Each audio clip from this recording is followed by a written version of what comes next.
Now to the shutdown standoff as the president blames the Democrats, tweeting, "I am all alone, poor me, in the White House, waiting for the Democrats to come back and make a deal on desperately needed border security. At some point, the Democrats not wanting to make a deal will cost our country more money than the border wall we're all talking about. Crazy."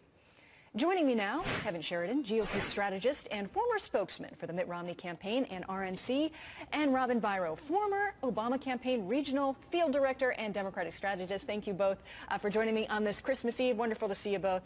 Good to see you. Let's talk a little bit about the timeline. This is what Mick Mulvaney had to say on, I think it was Fox News Sunday. The Senate went into recess until at least Thursday. That doesn't mean it will be before Thursday till we hear something back, but I don't think things are going to move very quickly here for the next couple of days. He's talking about the next couple of days. Could we see things potentially stretch into a week, potentially several weeks? Robin, what do you think?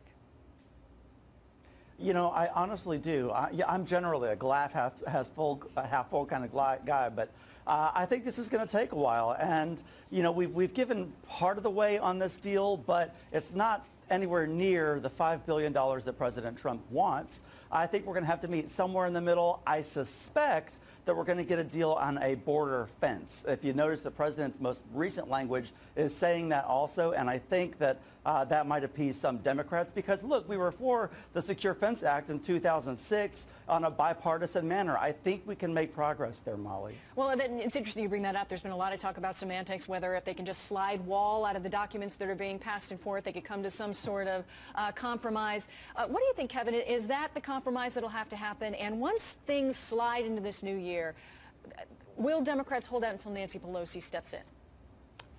Yeah, we're not going to have any negotiations, any real negotiations, I think, until she's sworn in on January 3rd and she can, you know, get the approval of the new members that she's got in her caucus that are very obviously left-leaning and are not going to allow her to do any negotiating with the White House on this whatsoever. At some point, though, she's going to have to stand up to her base and say, look, we can't shut the government down indefinitely forever for what we're talking about here is just a few $1 billion.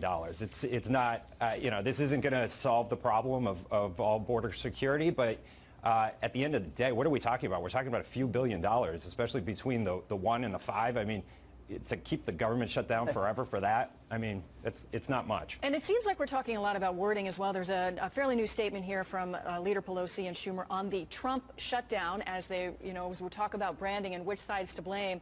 It says Christmas Eve and President Trump is plunging the country into chaos, the stock market tanking, and the president waging a personal war on the Federal Reserve after he just fired the Secretary of Defense. Instead of bringing certainty into people's lives, he's continuing the Trump shutdown just to please right-wing radio and TV host. Meanwhile, different people from the White House are saying different things about what the president would accept or not accept to end the Trump shutdown. So they're really billing this as the Trump shutdown. But once Nancy Pelosi steps in and begins to take over, then does the blame shift a little bit? What would the American people think if this goes on for too long?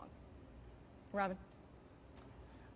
You know, honestly, that's a great question because it's going to be our problem. And, you know, we just gained 40 seats in the House. That's great. But if we don't actually get progress and get work done, we're not going to be able to keep those seats headed into 2020. And 2020 is going to look not so great for us presidentially if we can't actually deliver and get work done. That's going to require us to work across the aisle and start giving these Americans some of these reforms that they want. That's how Trump came into office, because he was the anti-politician. So we've got to get the message through our thick heads as Democrats that we've got to work across the aisle and get something done, Molly. Here's what one Democrat had to say. Senator Dick Durbin, take a listen.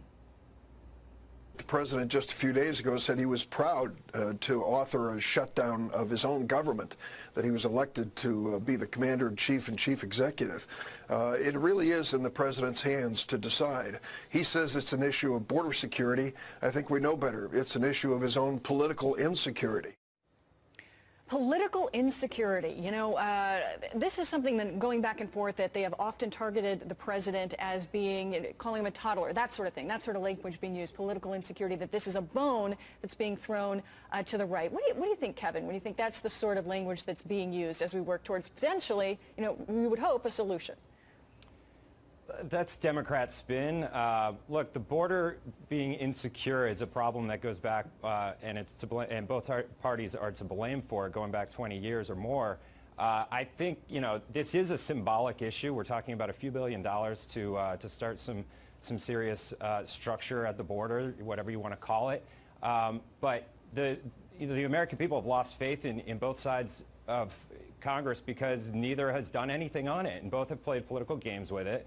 I would argue that you know, there was a real shot in 2005 when Democrats were supporting border security, for instance, to get a real compromise done on it, and they bailed on it, and they took the issue and they thought it was good politics, and they've run on it ever since. And to some extent, they've continued to win on it until 2016, when President Trump brought the issue up, or then candidate Trump brought the issue to the American people and actually won on it when nobody thought it was possible. So now it's a mainstream Republican issue. But look, we're going to have to get security at the border. There's a reason why there's 15, 20 million people in this country illegally. They got here somehow, and some of it's coming over the border. You need to stop that border.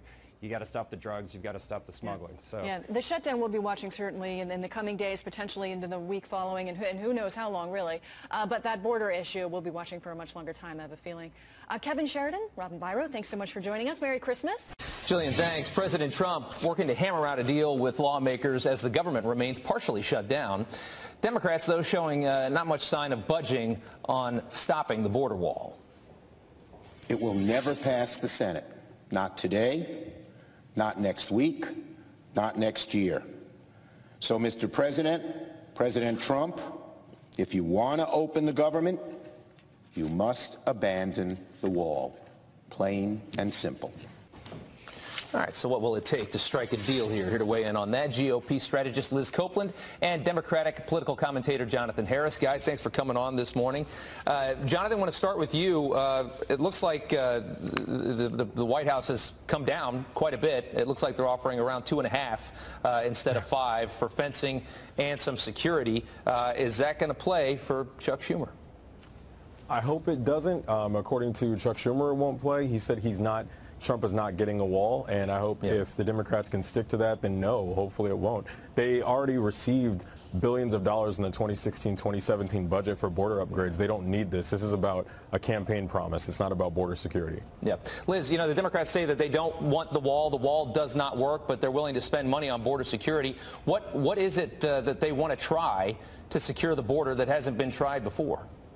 I'm not quite sure. I don't know if anyone knows what's going on. I think most of this for the Democrats is just theatrics. You can think about in the past 40 years, Congress has only been able to pass a federal appropriations bill on time in 4 instances. And so when they didn't do that, essential government services continued on. Here we have Democrats once again willing to shut down our government all in the name of illegal immigration. It doesn't make any sense, especially when you consider the people they're really hurting, furloughed government employees, statistically, more often than not, are Democrats. They're not Republicans. Yeah. Jonathan, I want to ask you this. You know, there's a lot of numbers thrown around about the cost of illegal immigration in this country. The president puts a number at like $200 million a year, or I'm sorry, $200 billion a year. A lot of people say that's grossly inflated, but even modest estimates are in the billions. The Democrats right now are really angry over spending $5 billion, but they ignore the billions that illegal immigration costs this country. Is it fairly obvious to you that this is just about not having a wall and not letting the president win here?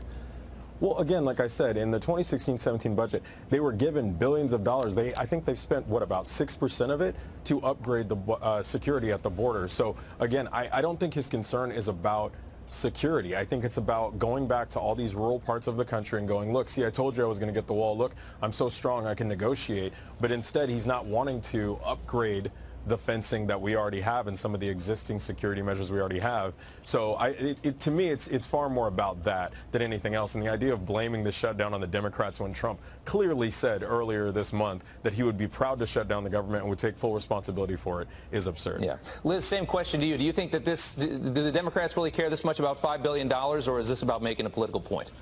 I think it's about making a political point. And to be clear, there's nothing wrong. We should want candidates who uphold their campaign pledges once they're in office. That's what President Trump said he was going to do. That's what he's going to do. So as far as I'm concerned, when the Democrats say that this isn't a good use of taxpayers' time or money, I think that's absurd. Having strong borders is very important. And there are 11 million illegal immigrants in this country right now. The most important thing that we can focus on is securing our southern border. Liz, right back to you real quick. Do you think a deal gets done, and what do you think it looks like?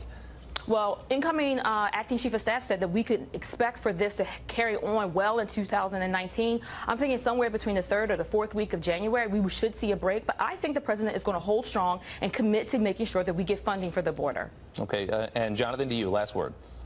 I hope they don't. I hope the Democrats stay firm on this, and I hope that Trump is forced to back down on this. There's quite a bit of things we could do in this country with $5 billion from education to infrastructure. It's not about a border wall. This is about him trying to keep a promise to his voters that should have never been made to begin with. Okay. There you have it, both sides. Thank you guys very much for your time this morning. We appreciate it. Merry Christmas. Merry Christmas. Merry Christmas.